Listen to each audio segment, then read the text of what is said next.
بہکا کر اس نے شیطان نے وہ پھل کھانے پر آمادہ کر لیا۔ تو جیسے ہی حضرت آدم علیہ نبینا علیہ الصلاۃ والسلام نے وہ پھل کھایا تو اللہ رب العزت کی طرف سے پھر اگلا حکم آ گیا کہ اب تم دونوں آپس میں، یعنی حضرت انسان اور شیطان، یہ دونوں آپس میں ایک دوسرے کے لیے دشمن بن چکے ہیں۔ امن یجیب المضطر اذا دعا لا الہ الا ہو، الصلاۃ والسلام علی النبی ورحمۃ اللہ وبرکاتہ، بینوا بلغوا یسروا بشروا، السلام علیکم ورحمۃ اللہ وبرکاتہ۔ اعوذ باللہ من الشیطان الرجیم، بسم اللہ الرحمن الرحیم۔ فَأَزَلَّهُمَا الشَّيْطَانُ عَنْهَا فَأَخْرَجَهُمَا مِمَّا كَانَا فِيهِ وَقُلْنَا اهْبِطُوا بَعْضُكُمْ لِبَعْضٍ عَدُوٌّ وَلَكُمْ فِي الْأَرْضِ مُسْتَقَرٌّ وَمَتَاعٌ إِلَىٰ حِينٍ۔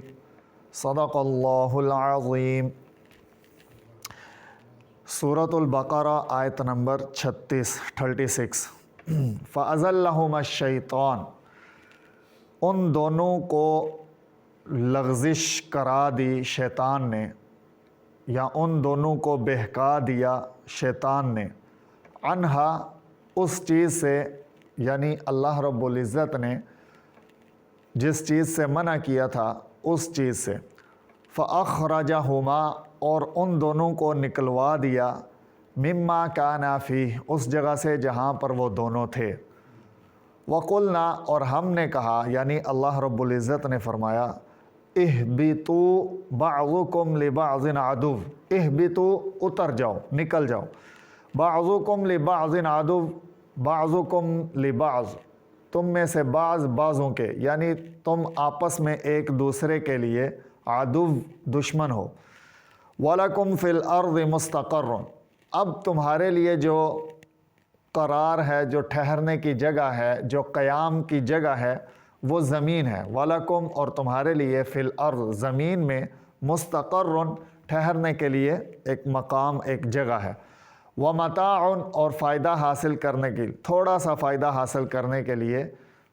جو جگہ مقرر کی گئی ہے وہ زمین ہے، اِلیٰ حین، لیکن یہ سارے کا سارا جو ہے وہ ایک متعین مدت کے لیے ہوگا۔ آیت نمبر 36 کے اندر اللہ رب العزت نے اس آیت مبارکہ کے اندر حضرت آدم علیہ نبینا علیہ الصلاۃ والسلام کا دنیا میں بھیجے جانے کا جو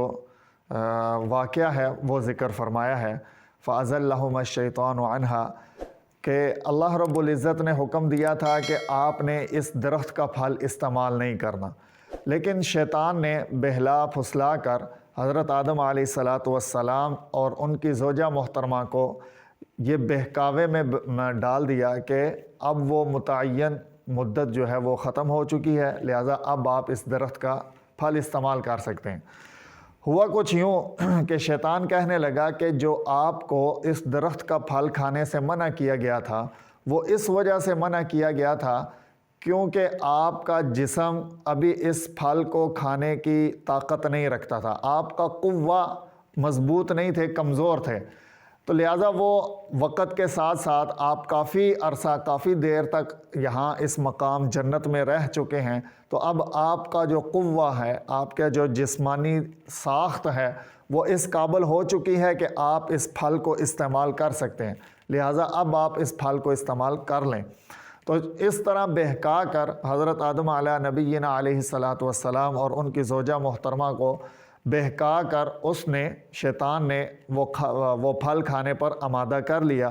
تو جیسے ہی حضرت آدم علیہ نبینا علیہ الصلاۃ والسلام نے وہ پھل کھایا تو اللہ رب العزت کی طرف سے پھر اگلا حکم آ گیا کہ اب تم دونوں آپس میں، یعنی حضرت انسان اور شیطان، یہ دونوں آپس میں ایک دوسرے کے لیے دشمن بن چکے ہیں، لہٰذا اب آپ کو یہاں سے نکالا جا رہا ہے، جنت سے بھیجا جا رہا ہے اور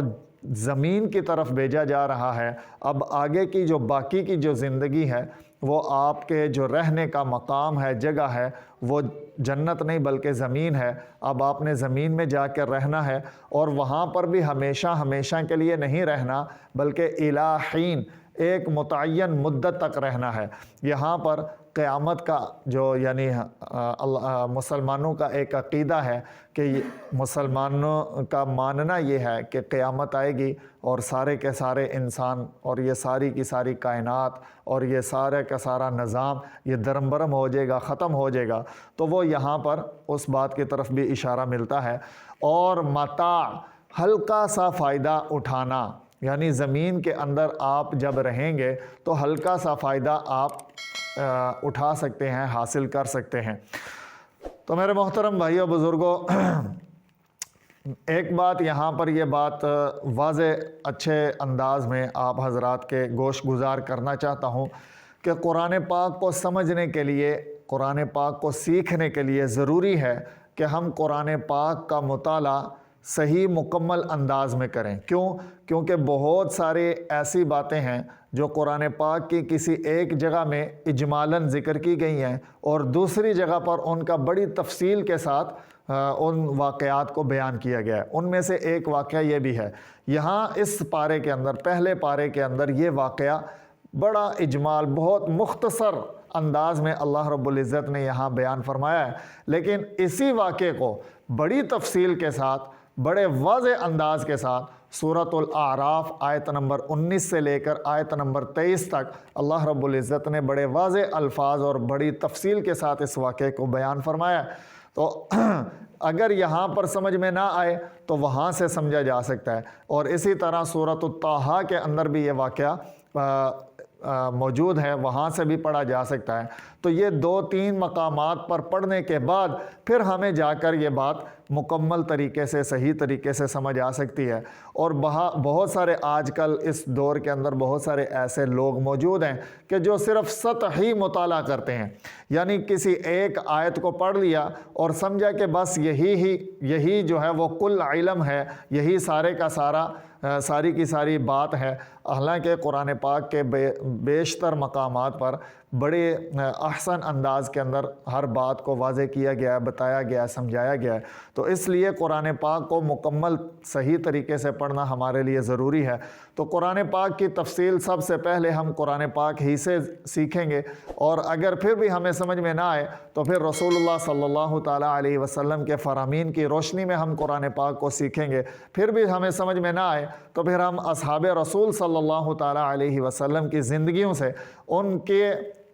طور اطوار طریقوں سے ہم قرآن پاک کو سمجھنے کی کوشش کریں گے۔ اللہ پاک ہمیں سمجھ عطا فرمائے، اللہ پاک ہمیں عمل کی توفیق عطا فرمائے۔